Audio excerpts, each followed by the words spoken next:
Welcome to Pair This With That, the podcast for everyday wine enthusiasts and amateur foodies who want to broaden their knowledge in a casual, conversational forum.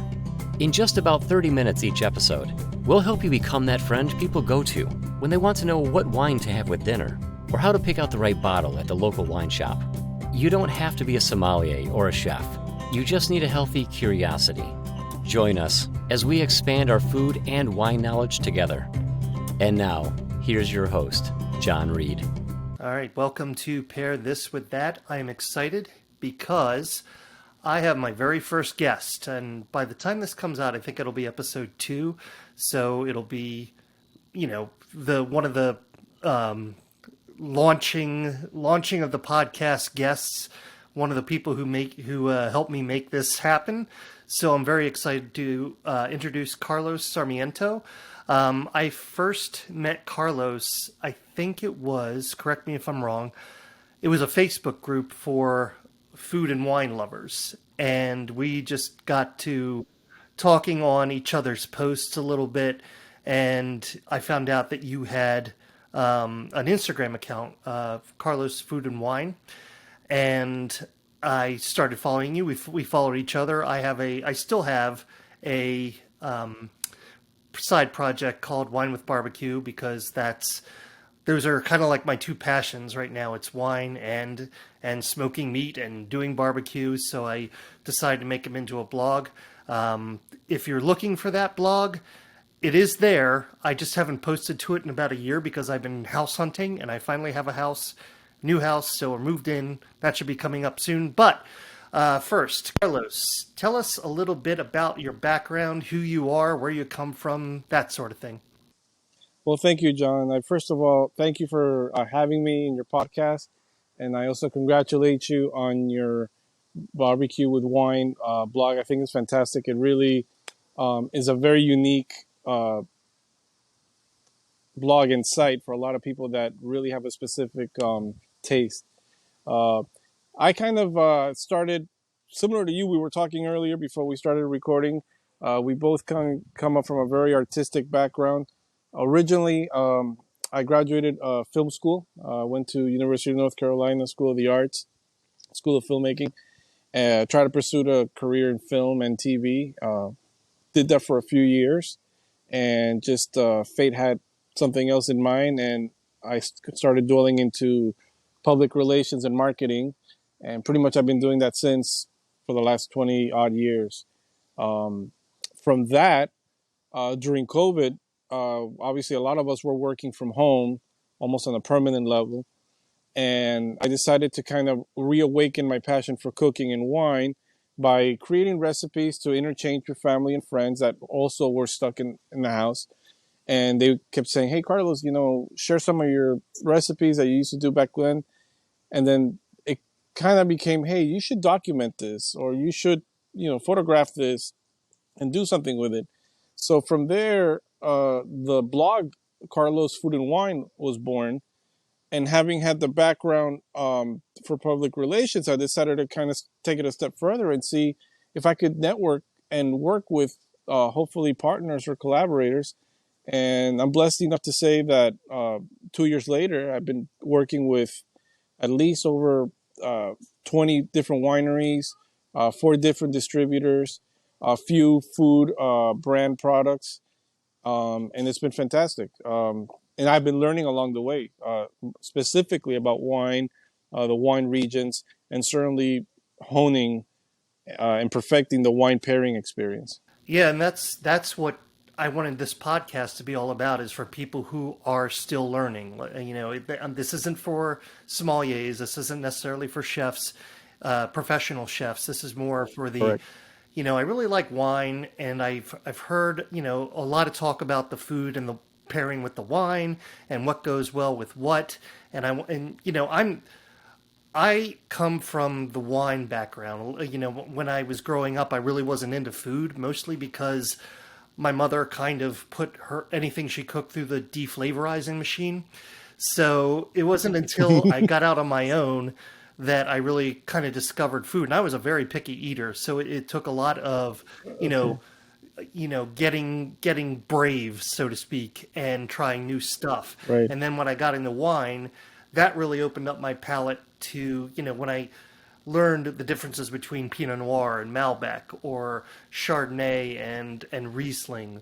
You Right. learn to appreciate the different flavors, the different elements, the different layers of all those wines, and then you start to really get into, well, what about this Riesling would go well with a certain dish that I like, that I eat all the time, whether it's fish or chicken or whatnot. So Right. really sparked my journey onto, well, let's really delve into the art of food and wine and how they go together, because they're treated very much the same in a lot of the world. So I don't know if that was, what's your approach, and what really made you discover, like, hey, I really want to get more into the art of pairing food and wine. Well, for me, it was the opposite. For me, food came first, and something I failed to mention in the beginning. Before going to film school, I wanted to be a chef. I wanted to go to culinary arts school, and I took an apprenticeship in a restaurant that should have been 3 months. I only lasted 3 weeks, and I realized at a young age I wasn't ready for that kind of career. But food always stayed as a passion. Again, I mentioned that during COVID it kind of came back again. I've always cooked, but not at the level that I'm cooking now, where I'm getting very intentional, very specific. I'm picking up, and like you said, you got to try new things and go out of your comfort zone just to find out what your palate may be. And then obviously when you're working with wine, a lot of the distributors that I've worked with will send me wine that I've never had before. Sometimes I've even never heard before. So I really have to research. The way Carlos Food and Wine works actually is I do the opposite. Whatever wine I receive from my partners, I create a recipe based on those wines. So, half of the time is from experience. Oh, I remember I ate a good steak. I know that you can't miss with a Malbec or a really good cab. But then you get a different type of wine. You get a really rare Italian blend. And I'm like, okay, I got to research the wine first and see what flavors, what ingredients really enhance the experience. So then I have to create something new. But that's the fun of it. A lot of people are, they get afraid when it comes to wine, and even food, but definitely wine. And all I say is you develop your palate, find what is it that you like, and then expand from that. Same thing with food. You know your basics. Yeah. Yeah, and I think I was pretty lucky, in my first episode, I talked about the wine shop that was located near where I used to live, Collier's Wine, and the owner there, Linda Collier, was just really passionate about wine. So the whole wine shop was not only a wine shop, it was an education. Like, if you came in there and you said, she likes to tell this story about a guy who used to come in and he wanted a Riesling, but he wanted a sweet Riesling, and she was very opposed to sweet Rieslings, just on kind of like if you're going to appreciate Riesling, you should really go for the dry kind.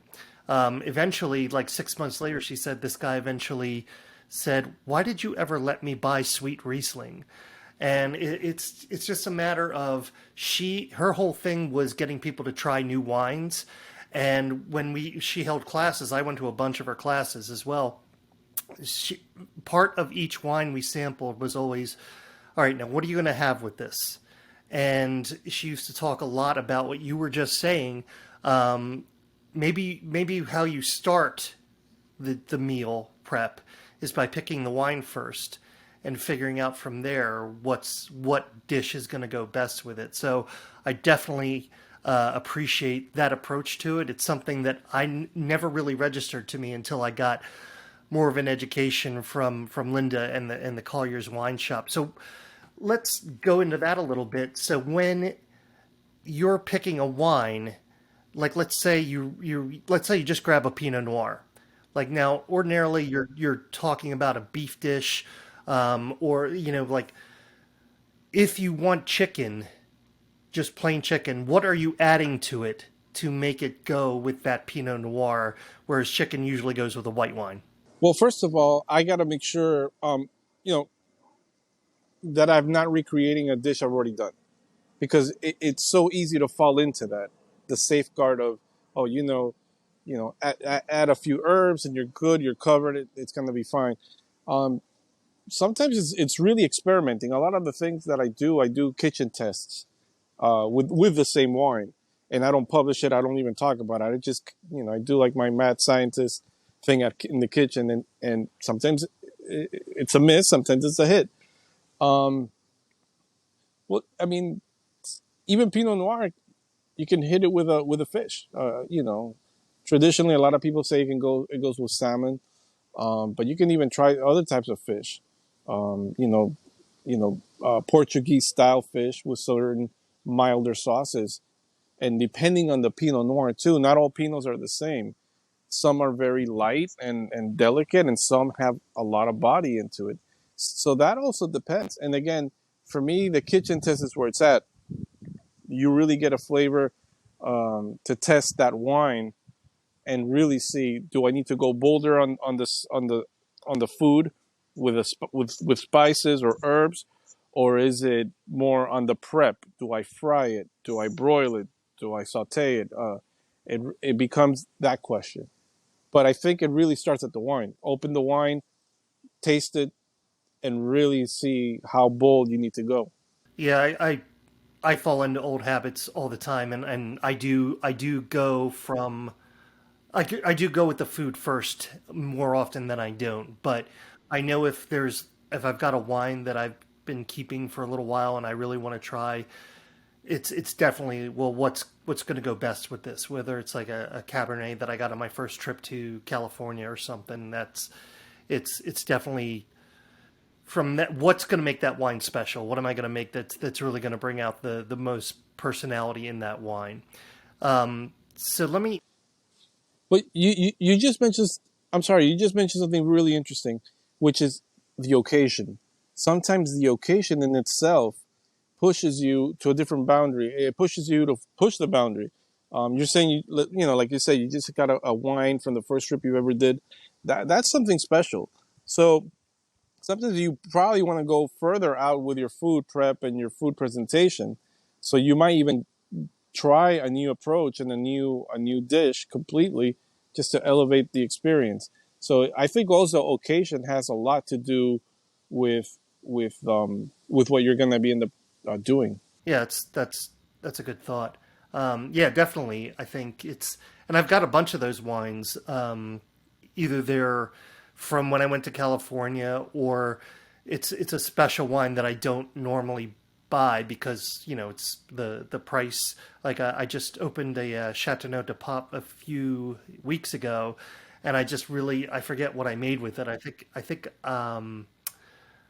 it might have been ribeyes or something, but I just wanted to really make sure that I was enjoying both the wine and the food. If I was going to open up a bottle like this, it Right. was going to be something that I really knew I wanted to enjoy with it. And the ribeye, the way I made it was So it came out good. It was good. Good pairing. Great.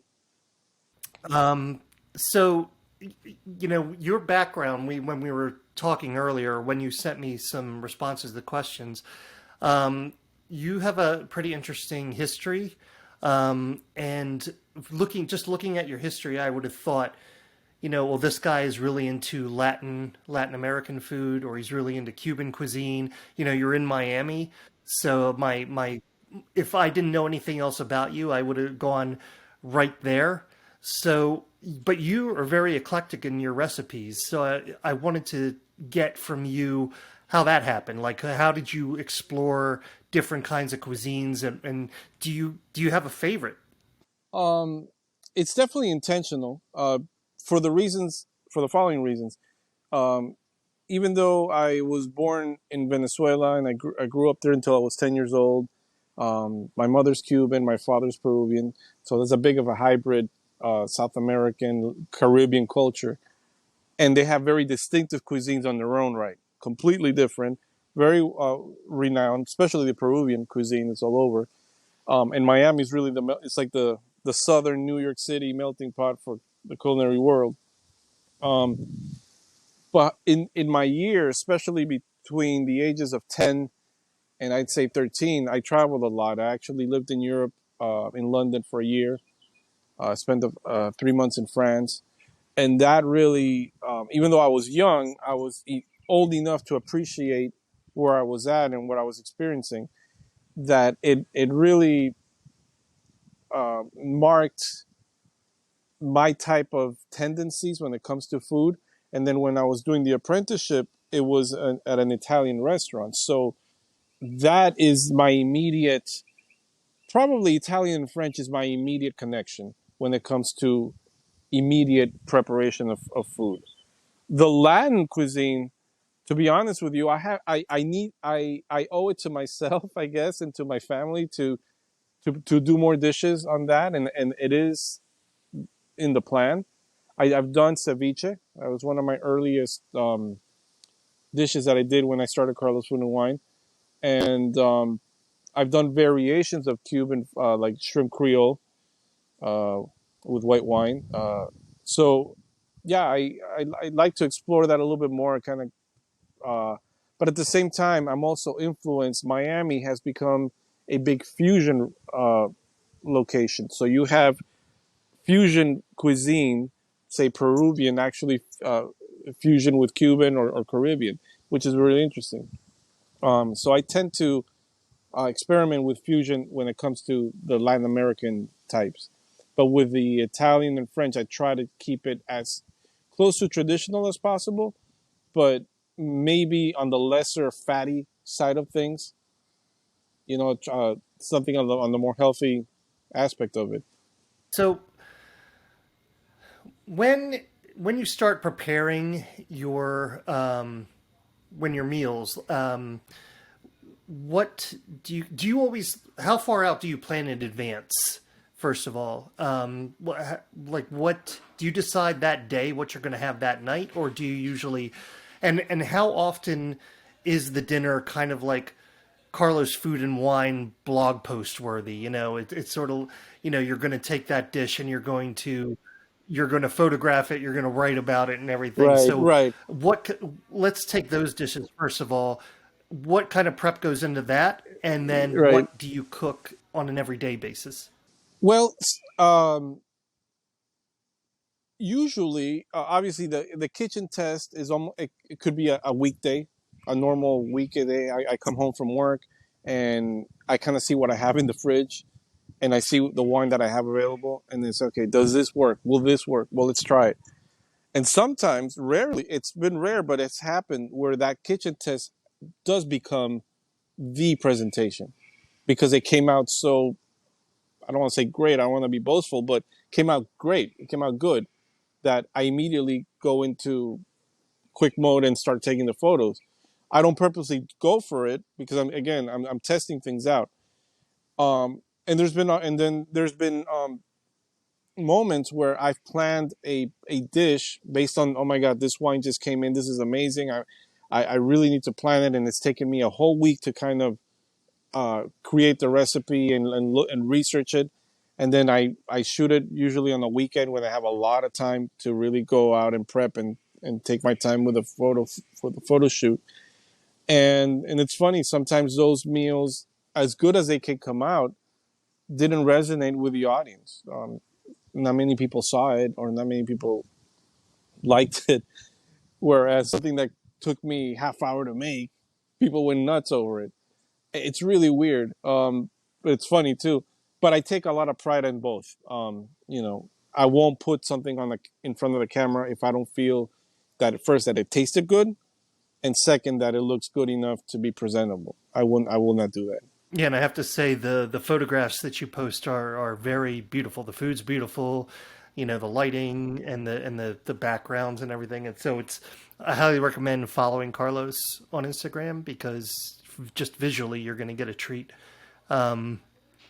So when I sent you the questions in preparation for today's episode, You mentioned that you have a certain slogan. What is that slogan, Yeah. and what are you trying? What message are you trying to convey with that simple little slogan? Yeah, the really the slogan is "Give your kitchen a chance," and basically that's what it means. Don't be afraid to try things in your kitchen. Um, Kitchens are always the best. It's always like the main part of the house. It's where people gravitate towards. It's where everybody, most of the people hang out there. Use it to your advantage. Whether you're making something simple as an appetizer or you're making a four-course meal, uh, give your kitchen a chance. Experiment with what you've got. Be intentional, research, and then bring those ingredients, and then pop open that wine, put a good music in the background, and just enjoy the process. It's like what they say. It's not the destination, it's the journey. I do believe in that. Same thing is with culinary arts and wine. When it's a great wine, it'll speak to you with every sip. I do believe that a wine does tell a story if it's a good wine. Same thing with food. With every morsel that you eat, you'll experience a different flavor. And like in Ratatouille, when you're uniting the two flavors with wine and food, it's amazing. It's quite an experience. But kitchen and food bring people together, and I believe anybody can do that. With family and friends, it's great. I think I needed to follow that advice because a lot, especially when I'm doing barbecue, I've cooked brisket a dozen times, and I think I've been happy with it, Right. really happy with it once. And the whole process is me getting flustered because like I want to make sure I do this right. I'm going to make sure I get the brisket off at just the right time, and it's finally when I'm done, then I can decompress and have the glass of wine and kind of enjoy myself. But I'm also worried, like, Yes. does everybody else like it? Like, is it good enough? And my family wouldn't know the difference. It's like I'm working myself up for nothing. Yeah.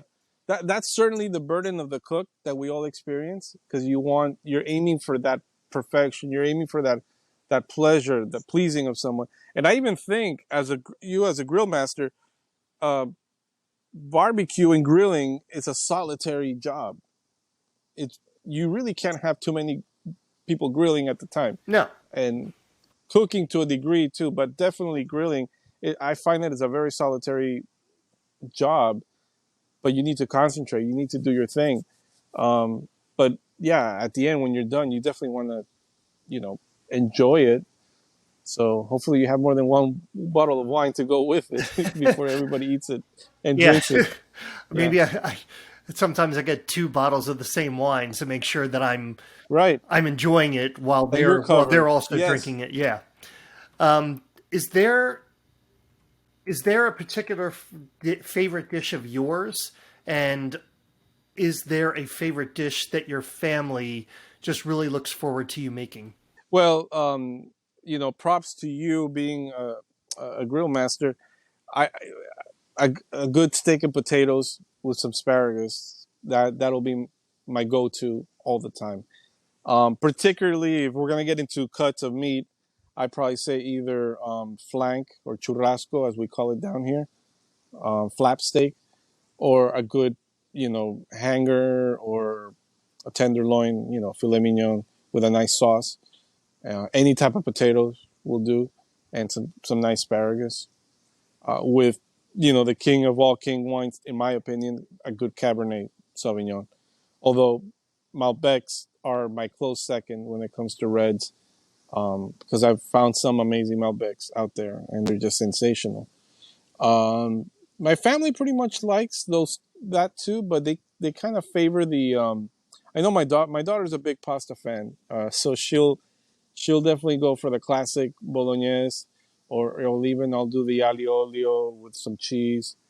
Um, but they like pasta a lot, so there will definitely be a pasta dish somewhere during the week. Tell them to really enjoy that pasta now while they have the metabolism to burn it Yes, off quickly, because I like pasta yes, too, but I can't enjoy it that often because it's gonna stick to me in ways that I really yep. don't appreciate. Yep. Yeah. So let's close. First of all, when if you were to give somebody just a few tips on, they're a novice, they are kind of into wine, kind of into cooking, but don't really know a lot about either. What few tips would you give them as far as the basics of food and wine pairing? Well, start with what you know. You love what you love, and sometimes when you go to restaurants, you may venture to try a dish that might be a safe dish for you, but is prepared in a different way with maybe a few extra ingredients that you never thought that you might like. And then when you like it, remember that, because then that's something you can create at home and put your own spin on that, which really is the essence of Carlos Food and Wine. It's grabbing dishes that you may have seen before, creating its own spin, yet with ingredients that you can easily find in your market and just do it at home. The one thing I would say is just don't be afraid. Just try it. Um, if it fails, it fails. You get to do it again, but you'll discover new things as you try new things. It'll elevate your palate. And same thing with wine. Yeah, stick with what you know, but then ask questions. Like you said, I think there's something invaluable about taking a class or going to a wine tasting event and really go with the intent of learning. Because if you go just to drink, you're not you're not helping yourself or the person that's doing the presentation. They take a lot of time in learning where these wines come from, and you're going to appreciate and see wine in a completely different way without over analyzing it. Just by spending an hour at a wine tasting and just really listening and then taking your time and sampling and tasting it, you would come out of it a completely different, a much elevated connoisseur without being a sommelier, without being a professional.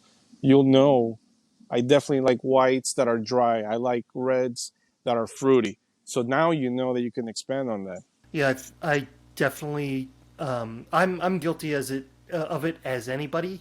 When I go to a wine shop, I pick out my favorites that I know that I'm going to enjoy if I just need like a sipping wine or something. But I do tell people, Right. and I try to do this as often as I can. Go to a section that you're not comfortable with. Like if you normally drink French wine, go to the South Africa section and see what they have there because they have a lot Oh of the yeah. same varietals, but you're going to get a Cabernet Yep. Sauvignon that tastes different from a Bordeaux. And it tastes different from a Yeah. Cabernet that you would get in Napa, for instance. So it's definitely Right. your comfort zone is your comfort zone and go to it as much as you want, but then step out of it.